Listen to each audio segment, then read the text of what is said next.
Welcome to this edition of Smell the Coffee with Aina Raizakoyo and Ashwin Berry, where we don't just smell the coffee, we drink it. What a weekend it has been. It was rather. It was so busy. Oof. Everything was happening during this past weekend. Yes. Yeah. All the news broke out during this past weekend. Where do we even start? Let's start with Christine Boma. We'll start with bad news, right? Yes. Okay, so of course the World Athletics Body announced that transgender athletes can't perform with women anymore. But then they also said women had to have a certain level of testosterone, or is it estrogen? Testosterone should be lowered. And essentially this means Christine Boma and Beatrice Maselingi would need to take pills to alter their biology in order to perform, which I believe is very unfair. Or else they won't be able to perform. Or else they've drawn the line. And it feels unfair because, I mean, the fact that they had to ban transgenders means at some point they had allowed transgender to participate. Yeah. But a woman who's born a woman, who has always been a woman, has to alter her biology. It's insane. And but I don't think it changes the fact that Christine Boma is the fastest we've ever seen at her age, and I don't know what she does. When you reduce this, I can't pronounce that name. Yeah. When you reduce them, right? Does it make you slightly slower, or I don't what know does if it do? I don't know if it alters performance, but I do think it's very invasive to ask someone to have to change that, because human beings are diverse in nature. We come from different backgrounds. We come from also. exactly, and there's nothing you can do to change the fact that she's faster than you. Wow. There's nothing. But there's good news. Peter Shalolile. Oh. Ha, Peter! If I've ever laughed at Namibia, it's one Peter Shalolile. Listen, entering that Cameroon game, no one, I checked the statistics. You know, I didn't watch that game. I went on Twitter, I opened my app, and I'm just seeing Peter. Go, Peter Shalolile, wow! 26th Everyone minute. is just talking about Shalolile. I'm Yes, like, okay. he's a quality player. He's a quality player. Entering that game, people did not think Namibia had a chance.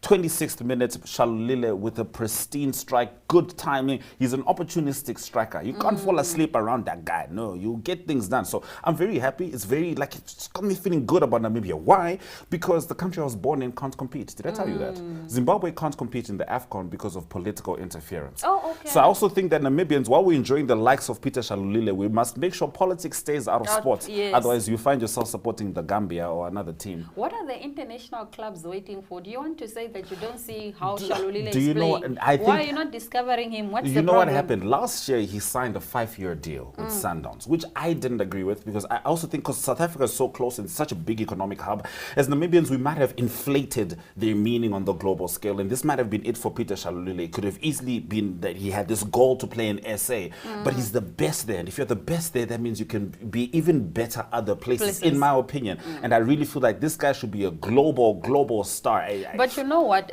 stars do? It's like now you're a star in Namibia, right? But when you go to SA, nobody knows you. So you'd have to sort of start from the ground up, that's what he building thinks. Yeah, but football to the on top. TV, we see you. And the No, people but are it's watching. the same thing. Okay, it's not the same. It's not the same thing with artists, but with actors. But also and security, like, right? Because yes. like me, I'm already making this money. I'm already secure. What No, if I must go go there? to And what if I Italy put on the bench? to make what euros? And what if the coach doesn't like me in Italy? So maybe I guess, but what I do care about, where all my solace comes from, is that we are always going to see Captain Peter Shalolile rocking the Namibian jersey, and that's what I care about. And he officially has the most goals ever scored wearing Namibian colors. That's 14. Oh, I love that Wow, boy. He's the one. love. Now we'll bring you more news that you would love to hear after the break. Stay with us.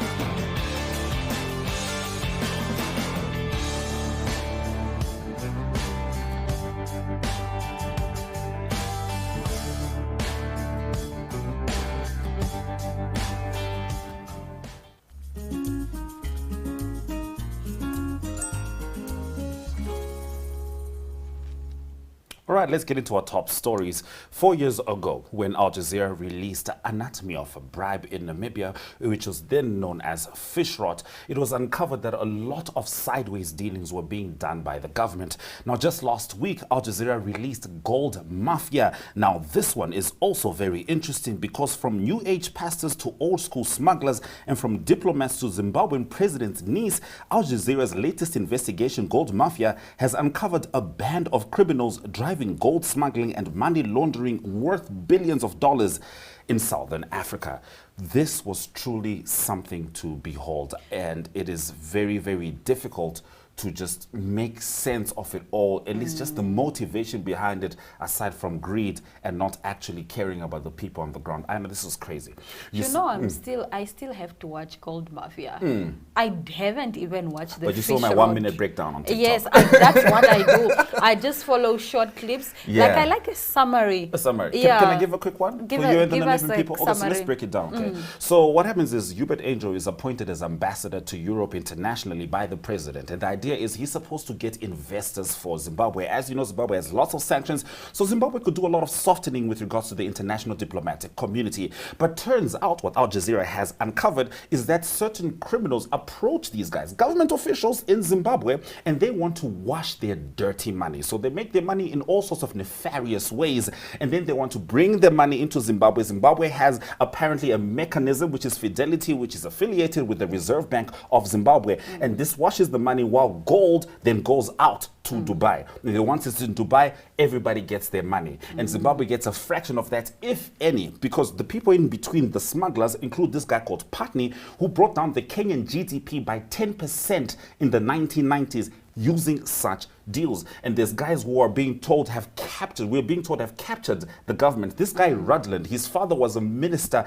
in Ian Smith's government. Ian Smith's government was the Rhodesian government. And this guy has had deals with the president since then. So it's very disturbing considering the amount of money we're talking about 100 kilograms of gold per week. Yeah. Just to put it into perspective for Namibia, Zimbabwe does not have a single working radiotherapy machine.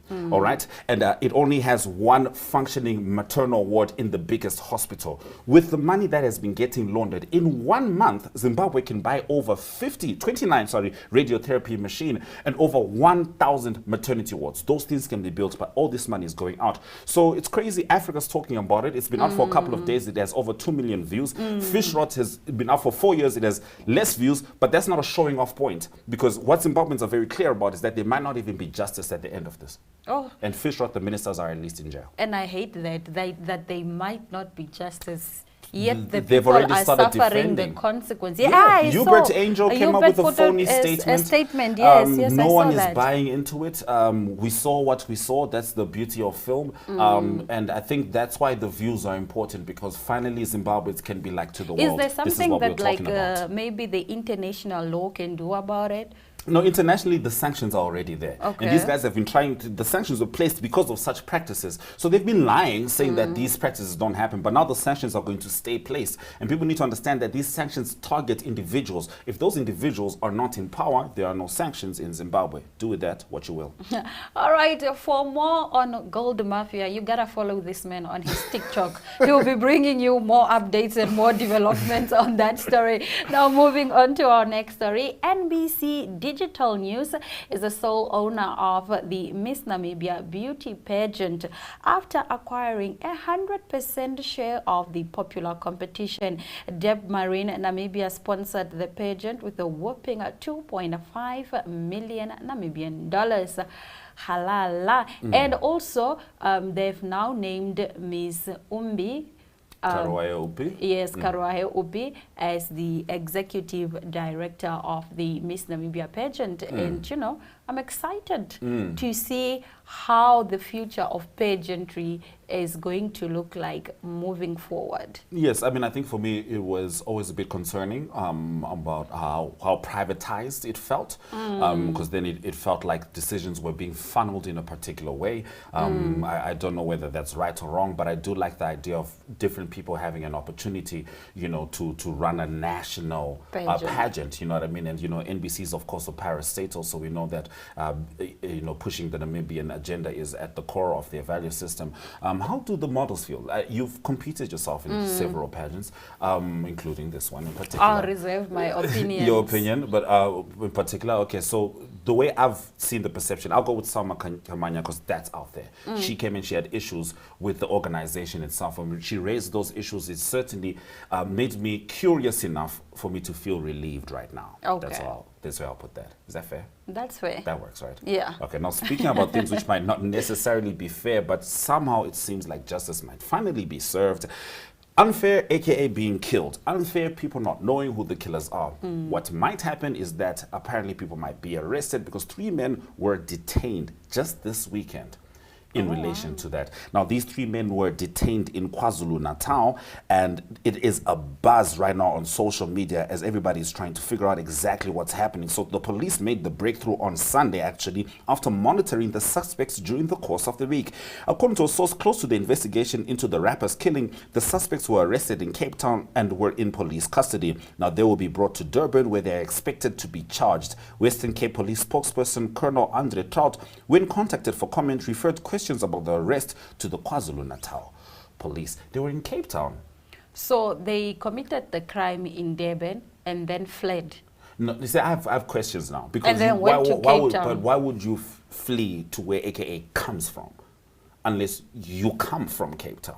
Do you get my point? Because Cape Town has been a very hot spot. The gangs have been talking about how they're not taking kindly to what happened to AKA. So why would people who engineered this in KwaZulu-Natal flee to Cape Town unless these people left Cape Town, perhaps, allegedly, with AKA, perhaps, allegedly, but whatever AKA happens there. never lived in Cape Town. Or comes from there. He comes from there. He lives in Joburg. He lives in Joburg. That's true. That's Yeah. true. But I just think that he has so much of a stronghold in Cape Town. Most of his gigs at the beginning of the year, end of the year, his birthday, he tries to make sure that is in Cape Town. And the community, the social group he comes from, is largely based in Cape Town. I just want justice to be served. I'm just glad that, there is progress to this case. And I absolutely love what the Megacy is doing right now. AKA's fans every day. They are making that hashtag trend, Yes. justice for One AKA. of their fans was the one who showed me the article. It was on IOL. And then AKA's fans also wrote to President Ramaphosa to demand that justice.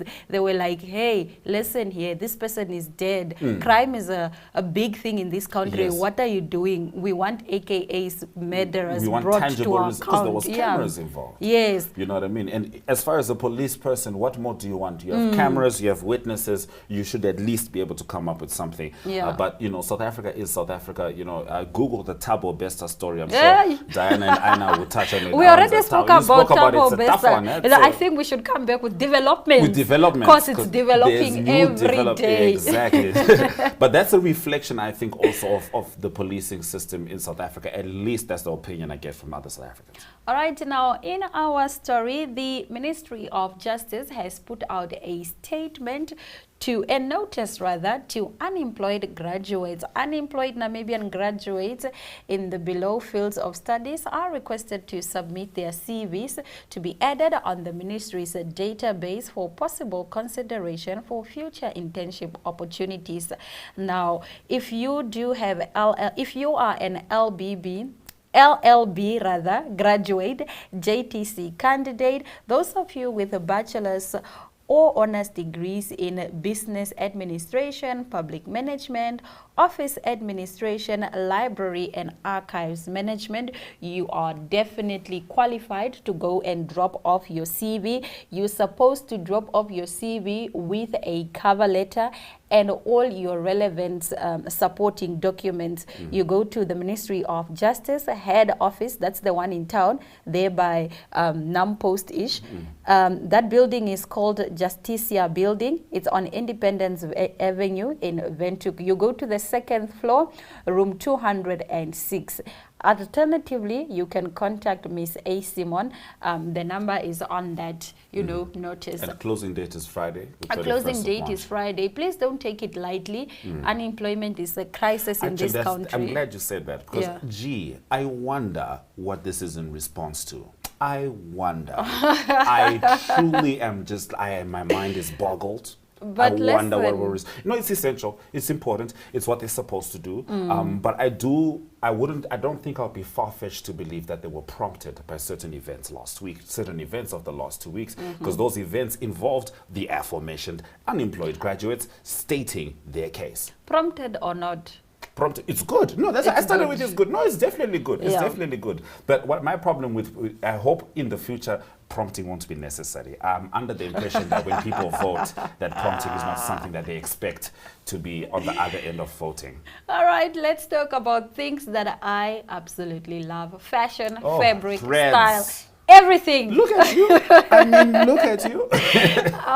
Our colleague Jareen Hoff visited Chelsea, the fabric store, and here is the conversations that she had at the store. We'll be right back with that interview. Stay with us.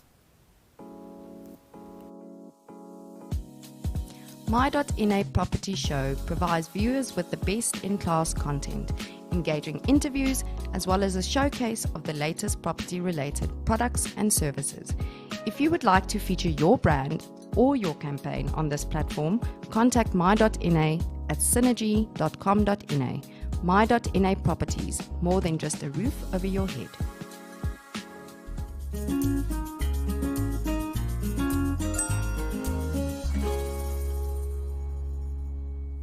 Hi viewers, welcome to Chelsea Fashions. I'm talking to Anesh Morar. There's a big year happening this year, Anesh. That's correct. That's 40 correct, Irene. years. 40 years in the business. Yeah, it's quite a landmark for us. That is also cause for big celebration. Absolutely, absolutely. But now tell us back to your beginnings. Your dad started the business. That's correct. My mom and my dad, they were definitely a team and started the business back in 1983. And in fact, my dad was the first non-white businessman in the country to get a premises on Independence Avenue. Oh wow. Yes, in 1983. So that was also where your first outlet was located. That's correct. That's correct. So they actually had started with, when my dad initially came here, he was managing the cinema, which was in Commersdal, which was Oasis 500. Oh wow. And after managing that for a little while, close to the Snyman Circle, where the Langhans Pharmacy currently is, they had a store there, which was then the video store. And they operated there for a while, and my mom started doing a little bit of clothing on the side. You know, she had a small little area in there where she was doing clothing on the side, and that's initially where they started operating. And by chance, a friend of my dad had come up from South Africa and had brought a whole few rolls of fabric and tried to get into the market here and try to sell it. And he didn't come right at all, so he said, look, I've got the stuff here, can I please just leave it with you, and then I'll come back in a few months and try again. 100%. So when my dad came back, when my dad's friend came back, Dad had told him, listen, we got a problem, all your fabric is gone. Goodness. Guy's eyes went big like this and he said, but here's the money, send some more please. So first freaked him out a little bit. Yes, obviously, you know, you got to get the juices flowing, and yeah, from there, you know, it moved on, and then they looked for another premises just to purely do the fabric, and they got a space, 103 Independence Avenue, and that's where we started out. You know, we had our cots in the back there. I grew up in the store, you know, in amongst the fabric, as my kids are doing today. Yes. And yeah, slowly it grew. You know, they got the space next door and the space next door, and it just expanded. Slowly expanded, yes. Yeah, slowly into the fabric game of what we are now. And now you're in Hypermotor City. Now we've moved to Hypermotor City, that's correct. And of course you've got much more space and you've got lots more projects, and we'll have a look at that just now. And parking. And parking. And then you told me just now that you were also working on a new range of blinds. That's correct. That's correct. I've just been down to go and see some new suppliers and expanding the range of what we do. So we'll bring in some of our own range of blinds. We're expanding into a bit more of the back-end accessories in your upholsteries. So everything that is part of our market where we can help. These things don't just pop out of our own. It comes from interest from our clientele and the needs that they want, and we see where we can help them and how we can help them for their own businesses.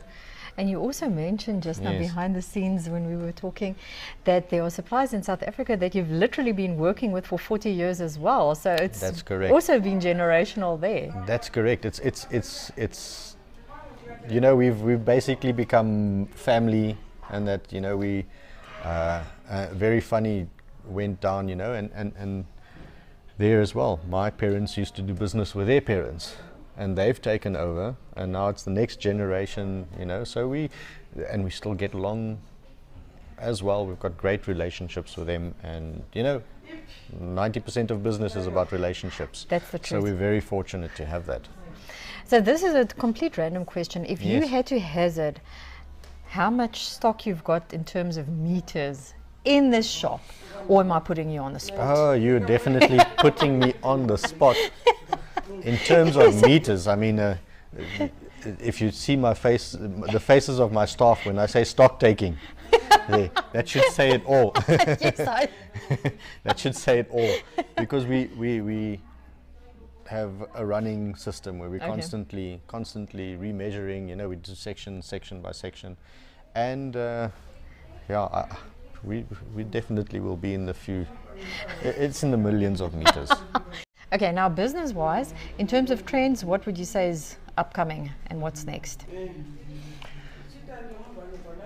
Well, coming out of this economic slump that we have, we definitely feel there's a definite uptick within business. All events and that were on hold, people now have the confidence to re-look at that and do that. So business in that sense has definitely picked up. The trend's definitely at the moment towards curtaining and upholstery. So in terms of people fixing up their homes, and that there's definitely an uptick within that. And weddings? end of weddings, definitely. Okay. Weddings was always something, and obviously with events not being able to happen, and since last year we've noticed people definitely have the gumption to get married. Why do you say that with that look on your face? But It was always a worry. We've had clients here that have postponed yes. up to 7-8 times. Oh, I saw you it know. with the bridal competition as No, well. absolutely. Republican. So It it's been a little thing. In not only just weddings, all sorts of events where I think the fear of that has now dissipated, and we see that picking up. We also work with a lot of events coordinators and that as well, and we have neighbors as well that do that. So it's very fortunate, and it's good to see that there's life coming back to their businesses and that as well.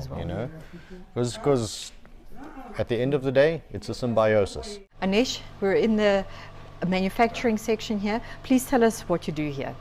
So our manufacturing department, which is part of our decor side, Chelsea Decor, we manufacture anything from mostly curtaining. We do roller blinds, anything that you can think of where fabric is involved. We help manufacture from cushion covers, car seats, you name it. People come to us with strange little projects, and we do our utmost, and 99.9% of the time we can assist. So that's the exciting part here. We have our general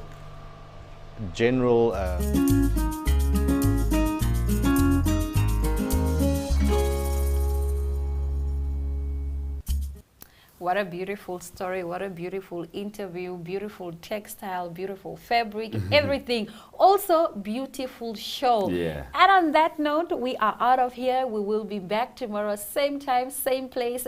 You are going to be riding with me and my girl Diana Master. We're going to bring you exciting news and just, you know, keep you updated in a light way. Thank you very much for coming. It's always good to be through. here. No, We'll see you again on Friday. On Friday, yeah, with me, because I've got too much fire. Just put it beginning and end of the week. All right, it's all our love, all our light. Adios.